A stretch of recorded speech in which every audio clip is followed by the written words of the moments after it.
Welcome to the Leadership Conversations podcast. I'm your host, Jono White. I'm the founder and principal consultant of Clarity. We are an Australian-based consultancy that works with leaders around the world, and our passion is to invest in people to become everything they're meant to be in order to fill the world with healthy organizations that people love to work for and customers line up to buy from. The goal of this podcast is to invest in you and your leadership. If you're just joining us for the first time, then feel free to check out consultclarity.org. That's our website, consultclarity.org. We have so many free resources on there, the most popular being our 7 Questions on Leadership series. We've had more than 1,500 leaders from around the world in all different sectors give their in-depth answers on leadership, what books they love, what they found most challenging, the most meaningful stories, how they structure their time through the day. That's free, so go and check it out. And we'd love to interview you about your leadership. I believe you have advice from your experience, your context, and your life so far that is important and can help other leaders. It's also a great way to give back. It's free to get involved, and you can do so by going to consultclarity.org/7-questions-interest, or just Google consultclarity.org 7 questions interest and fill out the form that pops up. We have a free resource for you on our website. It's called Leadership Survival Guide. It's a 57-page ebook. It has interviews with 10 world-class leaders, and you can go to consultclarity.org. It's right at the top, and get that today. We also have a daily email that we send out to over 15,000 leaders, and that email contains the highlights, our best content from our podcasts, our blog, my book, the books that we're loving that are out there about leadership. It's also the best way to get access to our masterclasses and workshops before anyone else. And there's also exclusive and limited special options just for subscribers. And you can subscribe by going to consultclarity.org/subscribe. Now, my gift to you is to work incredibly hard to provide the best leadership content I can to invest in you and your leadership. So if you're finding our content helpful, if you find this podcast helpful, then your gift to me could be this. If you do find it helpful, then write a review or rate our content and make sure you subscribe or follow. I can't emphasize enough how helpful that is. It really does help us to get the word out there so we can invest in more leaders to become everything they're meant to be. It also means a lot to me personally when people like you and people in our community share our content on social media. So if you do that, then please do look for me, Jono White, to tag me, and look to tag Clarity on whatever platform you're on. And our team, including me, I'm always looking to see when people have mentioned us so that I can engage with you. And also we look at sharing content. So if you write something about something we've done, there's also a good chance we'll share that with our followers. So if you could do that, that is a massive, massive help as we try to invest in as many leaders as we can around the world. Last of all, you can check out my book about how to deal with difficult people even if you hate conflict. It's called Step Up or Step Out. It's available on Amazon. You can just look up Step Up or Step Out Jono White, or you can go to store.consultclarity.org/book and check it out there. I have coached leader after leader after leader, and in more than 50% of the sessions, this topic comes up. How do I deal with this person? I'm finding it really difficult, and I just want to find a way that doesn't blow up, to do just to have a difficult conversation, to lead them better. How do I do that? There's a 3-step process that I outline in this book that I believe can help you. Okay, let's get into today's episode of the Leadership Conversations podcast. Enjoy.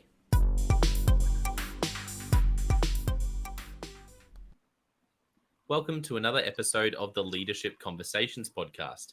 Today's guest is Dr. Todd Cutler, and Todd is the Superintendent of Lake Tahoe Unified School District. Welcome to the podcast, Todd. Thank you for having me. I appreciate it. Looking forward to it. Yeah, to getting to know you a bit and hearing some of your story. First of all, we have listeners we actually have a lot of educators, but they're all around the world. So I love I'd love for you just to give a little bit of an insight, not only for them, but for those listeners who are, have never been involved in education. Tell us a bit about the school district and about, your role. What do you do as superintendent? Great. Well, you know what? Lake Tahoe Unified School District, which I'm just coming upon my end of my second year as the superintendent here in Lake Tahoe. School district is in South Lake Tahoe, which, if you know the South Lake Tahoe area, as soon as you cross the border at Nevada, you've got the casinos, but that's not our district. We're on California side, and really we have the entire basin. If you in the area of South Lake, all the way around, if you knew the area, Emerald Bay. And for those that are visited Lake Tahoe, know Emerald Bay. That's kind of the barrier one way, and then to the Sierra Mountains that we're living in. If you cross over them towards Sacramento, then you leave our district. So it's a very large kind of mountainous area in the trees with a big lake, ski resorts. We have approximately 3,700 students, K-12 or TK-12, and actually now pre-K-12. And we have 4 elementary schools, a middle school, a large middle school, a comprehensive high school, an alternative high school. And then we have which we started actually when I first got here, a digital environment school called Elevated. That's a TK-12 school. So that's what we run. That's what our gamut of our district. We have a very diverse population. Oftentimes when people think about our district in South Lake Tahoe, they think, oh, Lake Tahoe, very rich area. Well, in the city of South Lake Tahoe, much of the workers for all of our tourism industry live here. And actually, we have over 60% of our student population lives in poverty, over 45% Latino, and over 25% Spanish speakers. And so they're English learners. And so that diversity, and we have some of the wealthiest in the area as well. So extreme one end to another, it creates a nice dynamic of population, but also some real challenge that we face. So that's our district. It's a beautiful place. I'm sitting outside looking at the blue skies and the trees. We just had snow last Sunday, so it's nice that we're about 70 degrees today and no snow. So, hopefully that helps you a little bit know where we are. But again, this beautiful South Lake Tahoe, California. Yeah. Thank you for filling us in. So let's jump into your story, Todd. I'd love to start with your childhood. Growing up, what were some of the moments from that season of your life that really shaped you into the person you are today? You know, I got to tell you, so I grew up actually up here in Lake Tahoe, but on the Nevada side.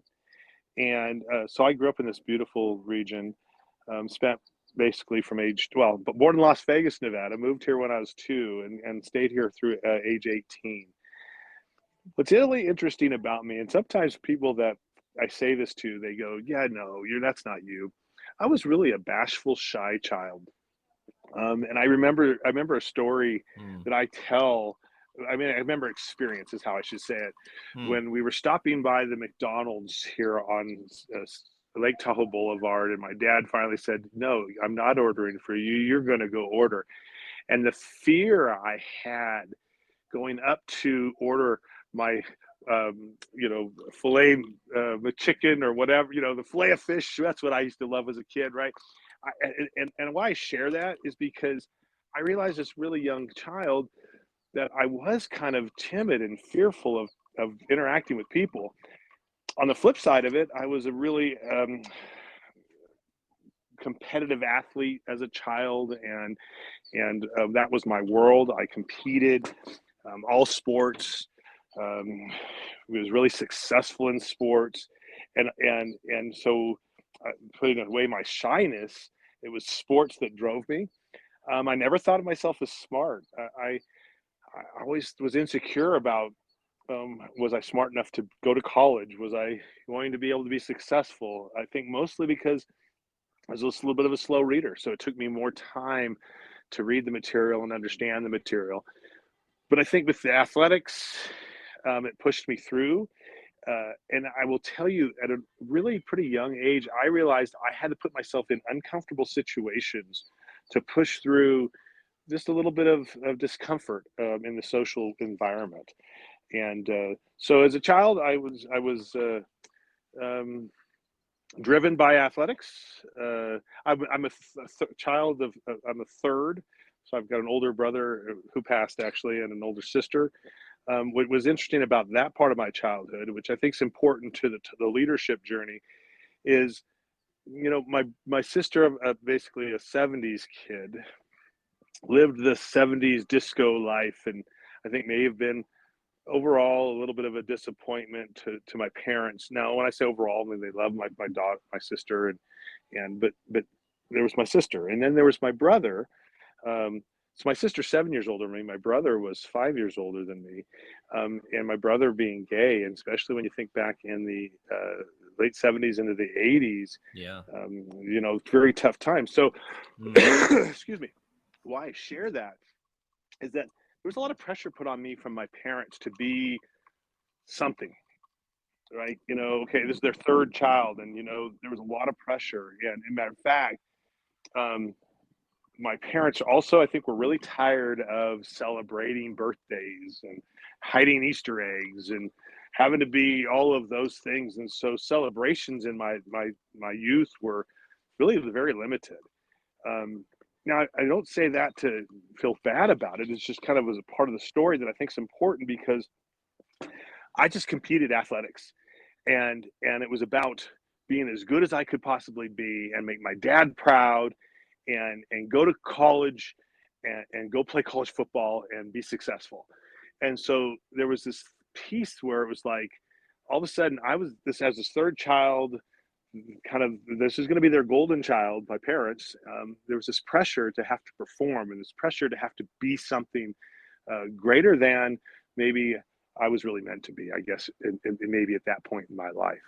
Mm. So I guess that's a picture, because when I think about there's so many little intricate pieces to all of us in our childhood, and Yeah. I've spent a lot of time thinking about those pieces and elements. Absolutely. Do you remember when I hear that around that pressure to perform? Um, do you remember when, like, was there a point in your life where you were able to? Well, firstly, do you remember when you realized that existed? And do you remember when you sort of had an epiphany or an aha moment for yourself to go, oh, okay, maybe I don't have to. Maybe I can just do my best, and that's okay. I think I realized it in high school, and I think that the when I'd perform really well, and I'd come home, and my father would not talk about the performances that were good that day, but kind of pick at what wasn't. And I got to tell you, I didn't take it wrong, but what I realized was, oh, there's a lot of pressure here to really be something better than whatever. I don't know what to explain it to. I realized it then.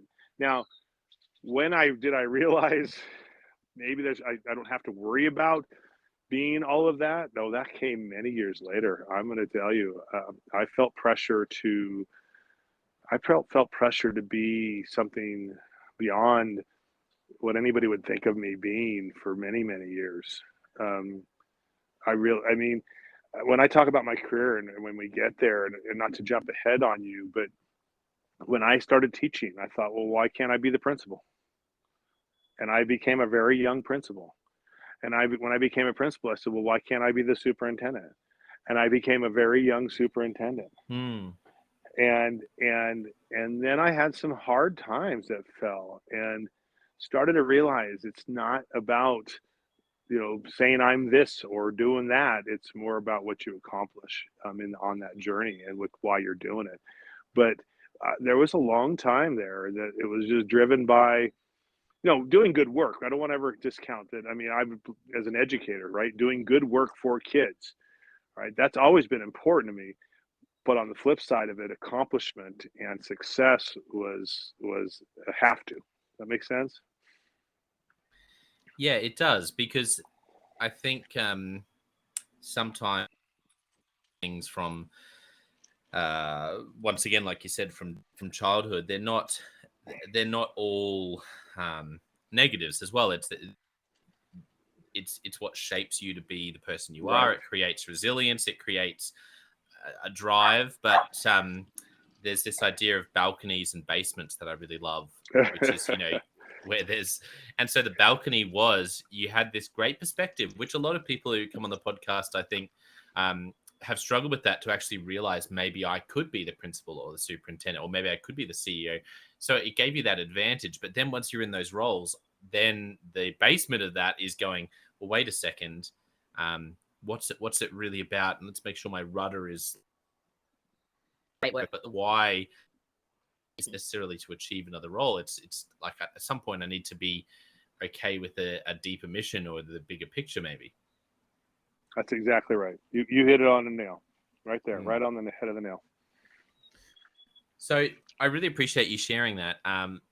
When you think back, Todd, if we go back to you growing up and as a teenager and with, like you said, really a lot of sports, do you remember one of your first leadership opportunities? Maybe it was a teenager, maybe it was when you were a bit older, really had that deep end experience of having to lead a group of people or own a project or cast vision for something. Do you remember what was one of your first real in the deep end sort of leadership opportunities?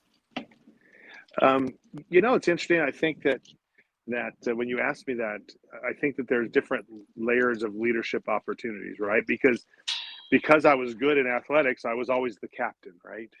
And like as a football player in high school, I was the quarterback, and and the quarterback kind of runs the offense, and so I was a captain, and I had that leadership role, and to me it was somewhat natural to take on that role. When I went to college, and I played college football, it was interesting because I had been in this small town and been the star athlete and always in charge, in essence, in leadership. And now I was playing college football, and if I want you to recall that I said I was a little shy, I found myself not necessarily feeling totally comfortable in a leadership, in having to stand out and take charge. And I found myself being the leader in me, which was the same as I was in high school, though I was more vocal because I was the quarterback, whatever it might be. When I was in college, it was, I will be a leader by example. I will work harder than anybody. I will demonstrate hard work. I will make good decisions and good choices. I won't put myself in a bad place. And that's how I'll be that role model and leader to others. And so when you ask me, like, when's that time where I took leadership and all of a sudden was leading a group, it was always through athletics, and it was always through that process. But the trigger of change, when it wasn't just athletics, really was when I was an All-American football player, and I started getting asked to well, I was doing internships and things for my bachelor's degree to be a teacher. And I started getting asked, hey, will you speak to our kids?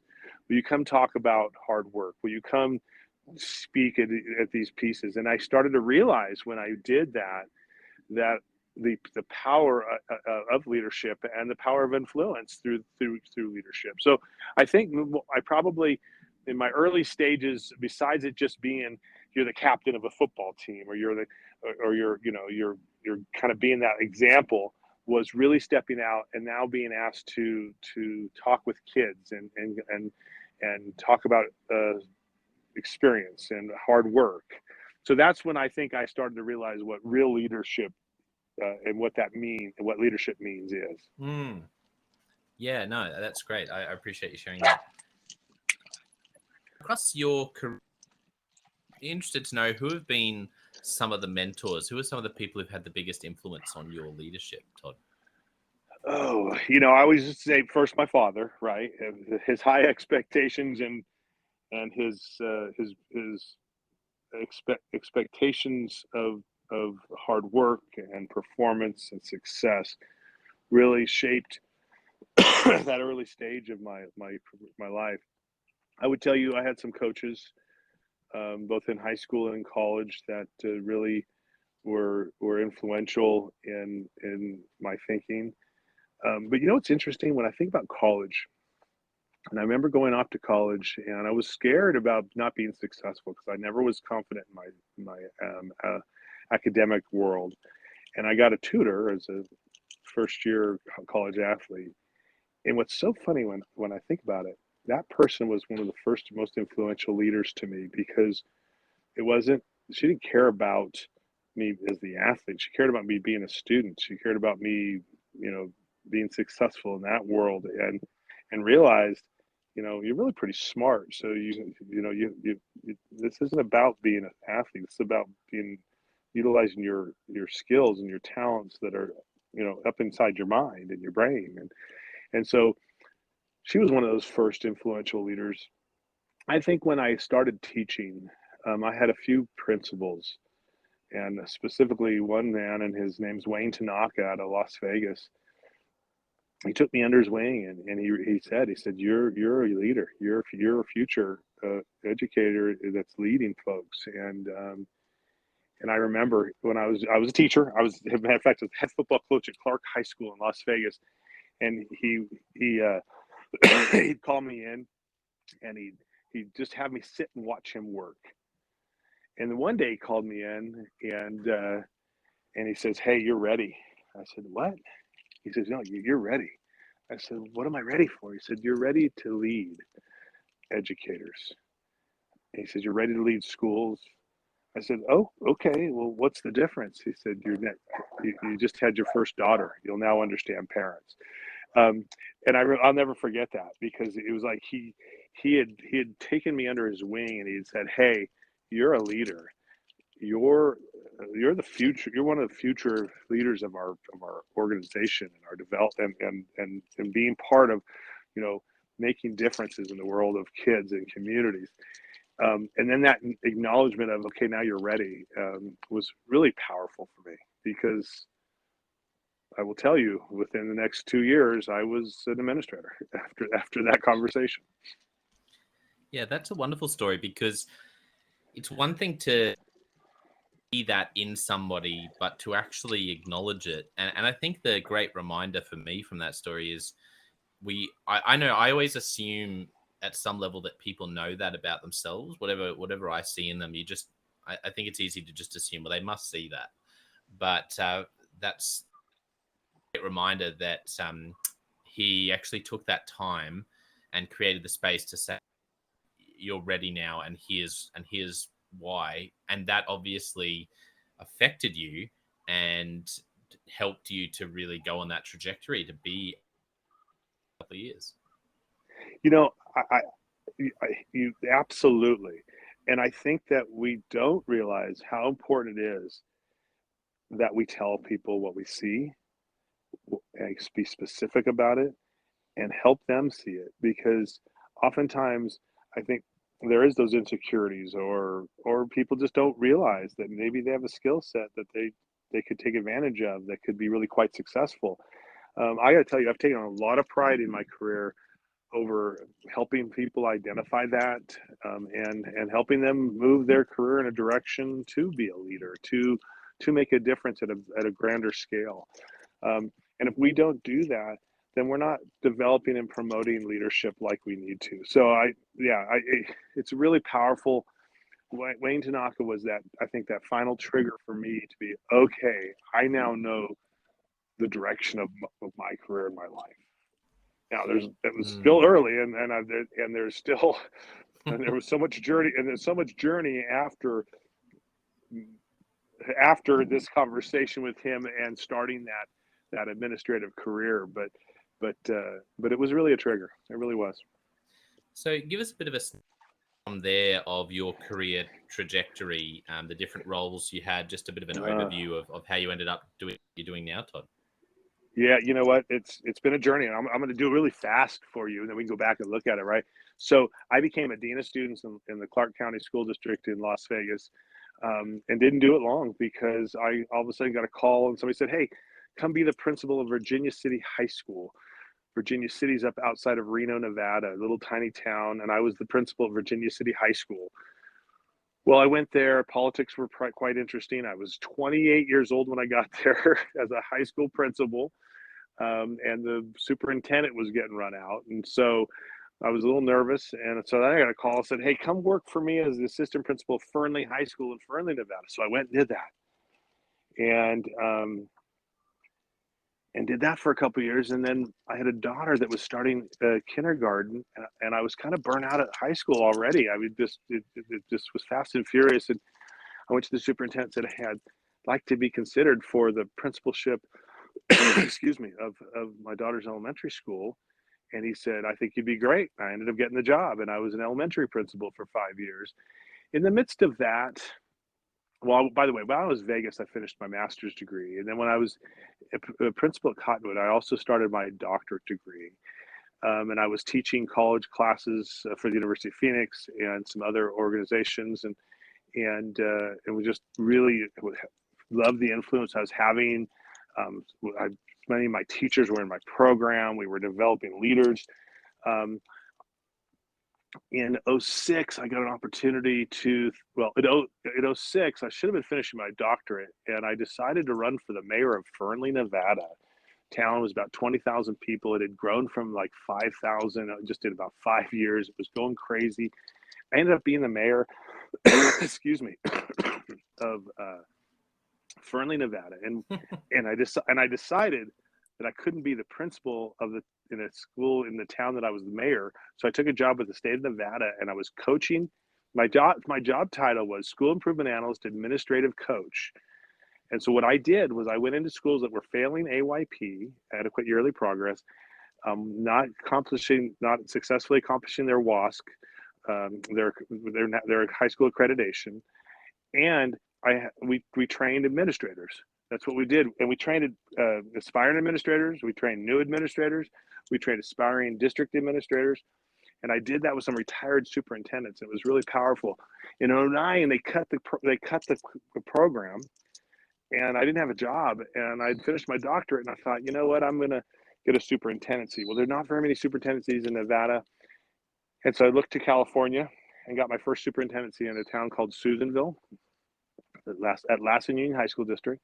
Did that 3 years. My family was really isolated, so I took a job as the deputy superintendent in Rockland Unified, excuse me, in the Sacramento Valley. Was not a good fit.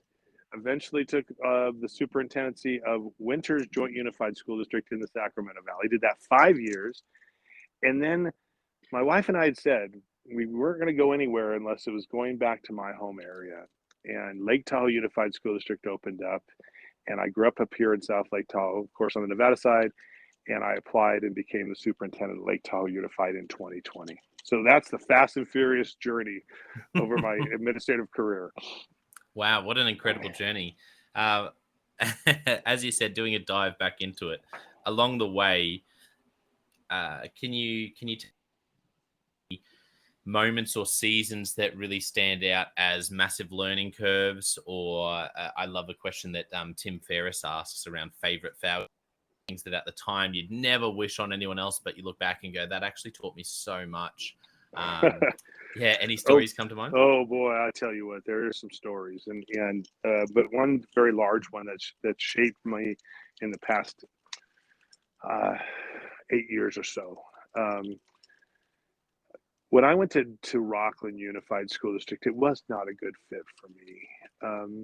A very affluent community, just wasn't interested in changing much and doing much different. Felt like it was doing already pretty well, and we just didn't jive. And so it was a tough couple of years, and I had decided that I was going to move on. And I got another superintendent job. And in the midst of getting that other superintendent job, the Teachers Association wasn't involved with the hiring process and decided to try to find dirt on the person that the board had hired. And they found some people to badmouth me and talk crap about me. And they in the end got the board to back out of hiring me. And and it was a bad piece because it was in the newspaper, and it was they made all these false accusations, and I found myself kind of down and out of I'd left Rockland. I had now not got this job, and it was a really hard time. And I remember, not to say too much about it, just other than it was really challenging, because you find yourself a person that's worked so hard in your career, and because of politics and people's intent to control or maneuver or manipulate, you find yourself on the wrong side of something. And I remember my daughter said to me one day, we were driving, and she said, "Dad, I'm so sorry this has happened to you." And I said, "Don't ever be sorry for me." It kind of knocked me out of feeling sorry for myself. I said, "Honey," I said, "things happen, and we have to learn from them, and we have to reflect on why we are in that situation, and then we got to determine how we're going to move forward." And that conversation I had at the time with my, gosh, how old was Carly then? Probably 16 years oldish, right in that range, 15. I said, it hit me that, you know what? This is a great learning lesson. It's a great experience to understand how intense politics really are. And I mean, I thought I'd learned it. I thought from my doctor program and being a mayor, I really set myself up to really understand superintendent's world, right? Well, this other experience really gave me the reality of how hard this sometimes can be, Mm-hmm. and how you can't feel sorry for yourself. You got to reflect on, learn why are you in the situation, and then what are you going to do differently moving forward.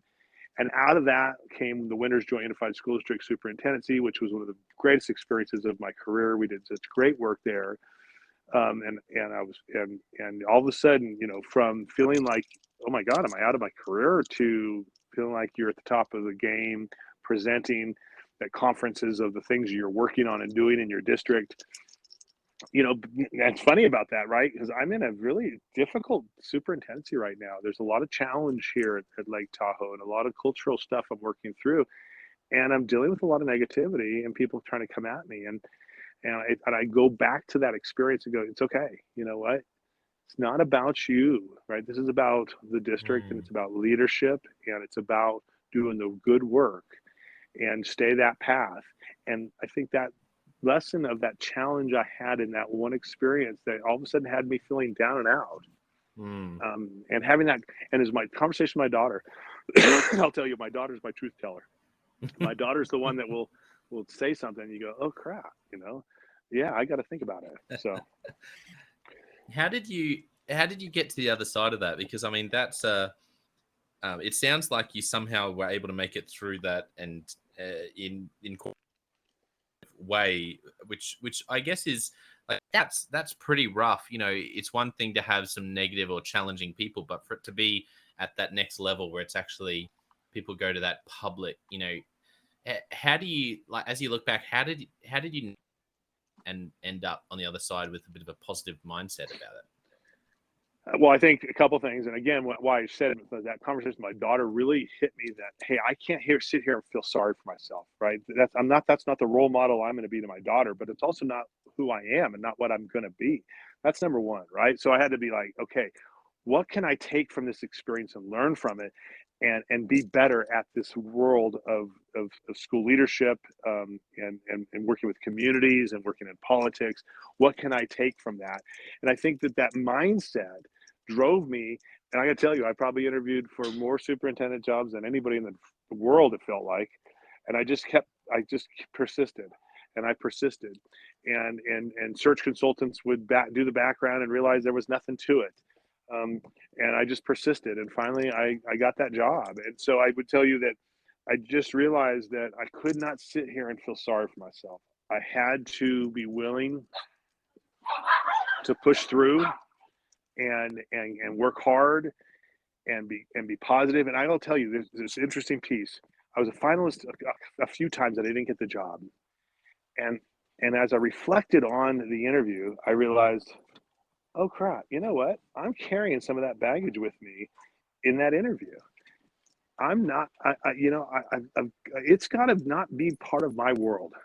I have to learn from it, reflect. I would say this to my daughters: you got to reflect on it, determine what you would do differently, and then let it go. And it was that moment when I realized, hey, I think I'm not getting some of these jobs because I think it's still lingering. I'm still having that negative kind of feel about it, and I had to Yeah. let it go. And the moment I let it go, all of a sudden I had a couple job offers, and I took the winter's job, and it was great.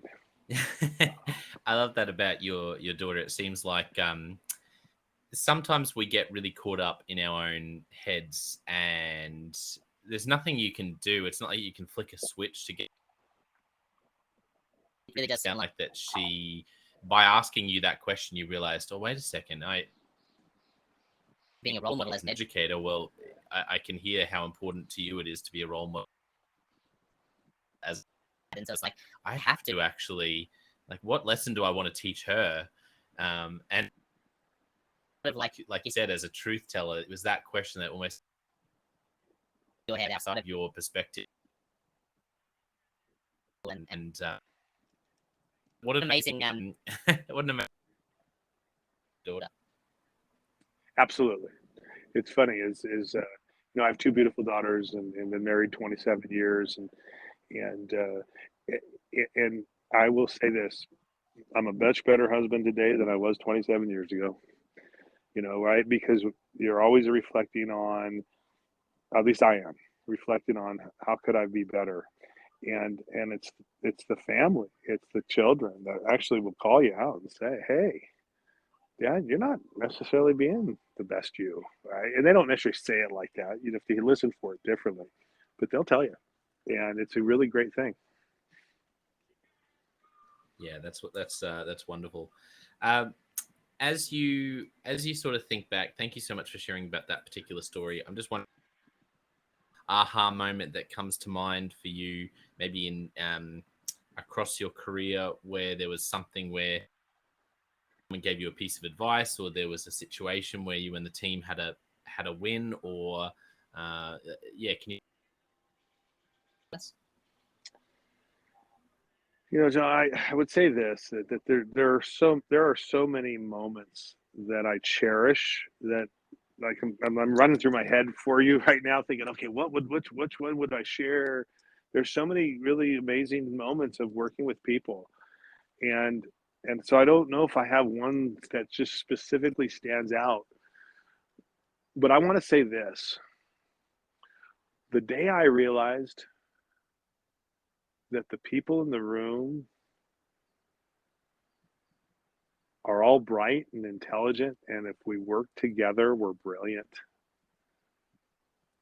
was I think the day that my work really shifted, and it became where I didn't have to be the expert all the time. I didn't have to know everything. My experience will be my experience, and I can help people through so many components because I have so much experience.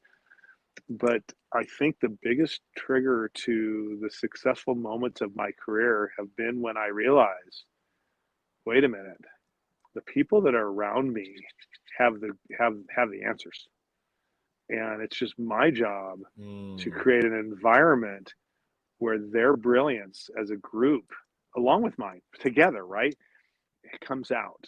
And so I don't know if there's one specific moment like that, but I will tell you, I do a lot of work with my leadership groups, and we spend a lot of time on building the team and getting to know each other. And what I've experienced, especially in these last two superintendent roles that I've had, is that when you spend that time, when hard things start to happen, that people come together and find solutions that work. And so there are a few moments I'm thinking of in my mind, and just thinking about the times around COVID and the difficult challenges, and the fight over whether we're wearing a face mask or not, and it just and sometimes we all get worked up with so much of these pressures that happen. And what I really realized is, slow down and let the people around you help work through that. And what also helps with that is that they feel confident to do so, feel empowered, and are much better leaders within the organization. So I don't know if I have one specific element, but it's those moments that when that synergy of people working together happens that have been the greatest moments of my career. And it's not been anything that I've specifically done, but other to create that environment where we can do that together. Yeah, I love it. It reminds me of when I was chatting with someone about boards, because I've always found boards and governance really fascinating for me. Like I've always understood executive teams much more clearly because you're implementing and for me, it always been like really trying to get my head around, well, what does that exactly look like? And I was chatting with someone, I was saying, so what does a chair do? I remember he said to me, oh, look, the chair of a board, really more than anything else, is the person who gets the right people, in the room in terms of on the board and helps to facilitate their expertise around governance. And I thought that's really helpful, but it's also stuck with me because I think there's a lot of truth to that for all leadership roles. The more you like, it's less as governance doing the work. It's more about how you facilitate up on the board, who's in the room, who has the real expertise to get, rather than thinking it's for you to do it. And I thought that's actually really roles. Well, and just to make a point of that, and I absolutely and totally agree with that. As the superintendent, you really work with two different groups. You work with your governance team, which is the elected board officials that, elected by the community that come together and make decisions at a governance level. And it's the leadership team. It's the associate superintendents, the directors, the principals in the organization, right? And I see my role of leading both of those teams, the governance team and the leadership team. And what I've taught our governance team is that as the governance of our organization, you are the initial role model of the organization. So you have to lead, with structure and vision, and you have to think about what the goals that you have, and so lead with vision and mission and goals and guidelines, and understand your role. And then the leadership team has to take those vision and guidelines that you establish and go make that happen. And such a neat, integral piece to being a superintendent. Absolutely. Yeah, well said, Todd. We sort of land is what's a lot to other people, or you've recommended it to other people? Joe, you just cut out a little bit, so I'm not sure if you asked, but I thought what you said, what it was a book that you recommend? Yeah, sorry. Apologies for that. Yeah, it's a book that what's a book that you've gifted to other people or recommended? Oh my goodness. Oh gosh. Now I'm not feeling the pressure of so many books. There's so many.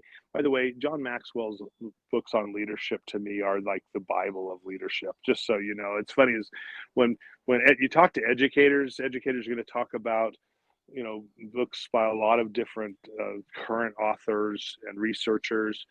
But just to highlight, I really believe that John Maxwell's work on leadership in all of those books. I will tell you, there's a book that I utilize with my governance, since we were just talking about governance team. It's called The Governance Core. And I think it's a have to read, and it's a have to read actually with your governance team as a superintendent. So that's just one that's in my mind right now. Gosh, there's just so much reading that I've done over the years, and I'm gonna draw a blank on them. No, that's right. John Maxwell's a great recommendation as an author. And then was it called The Governance Core? Yeah, that's a book that's The Governance Core is just a book that I would encourage anybody that's leading a governance team, a superintendent, and the executive of any organization, because the Governance Core, I think, really sets up how successful boards, especially school boards, work with their superintendent or chief executive officer and the community, and how important their successful work together is. And so that's just a book that's in my head right now. But you know what? I read a lot of leadership books and a lot of school leadership books, and so I apologize. I'm drawing a little blank on that. No. That's quite all right. You've got a great recommendations there.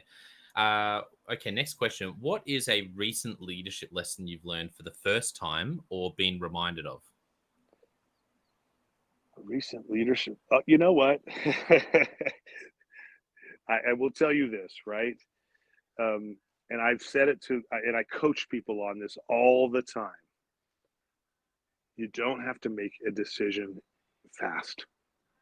The only time you need to make a decision fast, if it's for, like, we're talking about school district or organization, if there's somebody with a gun on a campus, you better react and make quick decisions, right? But otherwise, you don't have to make any decision fast. You can take the time, make sure it's right, think out the implications, think, problem solve with the team. Don't do it fast. And there was a decision I made recently that was a little too fast. And it was a big reminder because it did not go well, and I had to deal with a lot of challenge. And it was a big reminder. You know what? And it goes back to the statement I made actually earlier, right? So we're bright individual people. We can make decisions, but when you can take the time to get to group of people that you work together and think about the brilliance of the group and look for solutions, but also to take a decision you're thinking about and say, okay, let's punch holes in this decision before we actually make it. And I tell you, I recently made a decision too fast. And it was like, you coach people on this all the time. Yeah. And yet you made this decision because I was excited about it. I told myself, this is a great decision. I told myself this, right? I was proud of it. I'm like, oh my goodness, this is it. And I went forth and did. And it really became quite challenging. And so that's the advice is, you know what, you don't have to do anything in a hurry unless it's an emergency. You take the time to look through the decision. You don't have to overanalyze, but just make sure you take the time with the people that you entrust to make sure it's the right decision. Awesome. Yeah, no, love that story about how you need to, actually putting it into practice, the thing you might tell everyone else about actually slowing down and not making decisions too quickly. Last question for you, Todd. If you could only give one piece of leadership advice, what would you say to them? One piece. Oh, goodness. Do it for the right reasons. Do the work for the right reason. And I mean, I could expand on that, right? And I think that once you have the right reason, is let your vision as a leader drive you. Yeah, that's so good. Well, it's been such a joy to hear a bit of your story. Who want to find out more about the district and also potentially find you online, I don't know, on LinkedIn or Twitter, where can people connect with you and the district online? Oh, yeah, you know what? The best thing to find me is at Todd Cutler on Twitter, Dr. Todd Cutler on LinkedIn. You know what? I would love for folks to connect with me on LinkedIn. I think it's the easiest way to find me. By the way, we have a company called the Cutler Consulting Group, which we do leadership trainings here in South Lake Tahoe and work with individuals. So you might find me on that as well. Amazing. Well, I want to thank our listeners for tuning in. What a wonderful episode. It's been really fun to hear some of Todd's story, and he's been so vulnerable sharing his journey. Don't forget, I also have the John O. White Leadership Podcast and the Leadership Question of the Day podcast, two other places you can go to continue to invest in your leadership. Finish today by saying, Matt, being so generous with your time. And like I said, vulnerability, sharing your story, I think it's going to encourage a lot that no matter what they're going through or no matter what bad things are being said about them sometimes as well, that there is light at the end of the tunnel, and what you shared about letting go was really powerful. So thank you so much for coming on the podcast. What a pleasure. I appreciate it. And thank you. Thanks for having me.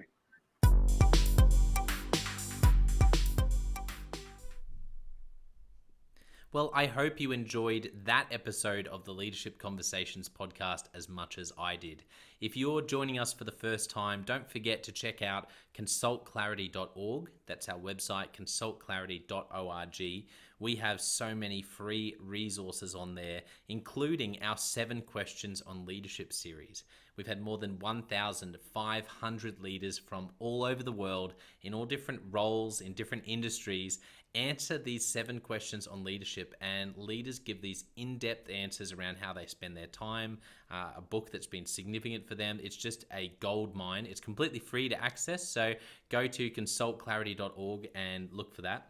We'd also love to interview you about your leadership. I believe your experience, your life, your context means that you have advice on leadership that other leaders can learn from. Yes, you, if you're going, not me. Well, no, I really believe you would have something to add. So if you're looking for a way to give back, it's completely free to get involved. And we would love to interview you through the 7 Questions on Leadership. You just go to consultclarity.org/7-questions-interest or Google consultclarity.org 7 questions interest and fill out the form and get involved. We have a free resource on our website called the Leadership Survival Guide. It's a 57-page ebook, 10 world-class leaders giving their thoughts on leadership, and that's completely free. It's available on our homepage, consultclarity.org, right at the top, so make sure you go and get that and download it today. And we have a free daily email that you can subscribe to. We send this out to over 15,000 leaders from around the world. And it contains the highlights of content from our podcasts, our blogs, our books we're reading. It's got the best content, and it gives you exclusive, limited, early access to our masterclasses, workshops, new products, special offers. It's all for our subscribers. You can go to consultclarity.org/subscribe and join 15,000 other leaders. And my gift to you is to work really hard, particularly through the Leadership Conversations podcast. I have been blown away by the quality of the leaders, and I'm learning as much as anyone in doing these interviews. So I'm having a great time. And my gift to you is to keep lining up the best leaders I can to invest in your leadership. Your gift to me, if you're finding this helpful, there is something that you could do that would help us out massively. And that is to write a review and to leave a rating for our podcast or wherever you're watching or listening to this. I can't tell you how much that helps us out. Also, subscribe or follow. It really does make a difference in helping us to help more leaders become everything they're meant to be. Another thing that means a lot to me personally is when I see our community share our content. So if you do share this or any other piece of content on social media, then thank you, and please do that. And look for me, Jono White, or Clarity, and tag us in your post. Our team is always looking for posts to engage with from our community, and there's also a chance that we'll share your content to go beyond and share it with our followers. Last of all, you can check out my book. It's called Step Up or Step Out: How to Deal with Difficult People Even If You Hate Conflict. I wrote this book because 50% of the coaching sessions I have with leaders, this topic comes up again and again and again. And it's this idea of, how do I have this difficult conversation? How do I lead this person better when I'm finding them difficult? Or in some cases, you look and you say, I think I might be leading a difficult person. They're just quite difficult to lead, or I'm finding them quite difficult to lead. So there's a 3-step process that I unpack in Step Up or Step Out. And the amazing thing, and I've literally done this myself, and I've heard it anecdotally from other leaders as I've coached them, is that if you follow this process, you will see that person step up and change their behavior or make a decision, which is to step out some of the time. 95% of the time, people will step up or step out in just 4 weeks. And I stand by that. It's you have to read the book to understand, but I really do believe in it, and I've experienced it firsthand. It works. So you can go to Amazon, look up Step Up or Step Out Jono White, or store.consultclarity.org/book. Well, thank you so much for listening. We're going to be back with a new episode next time of the Leadership Conversations podcast. And I hope today has helped you to take another step towards becoming the leader you're meant to be. See you next time.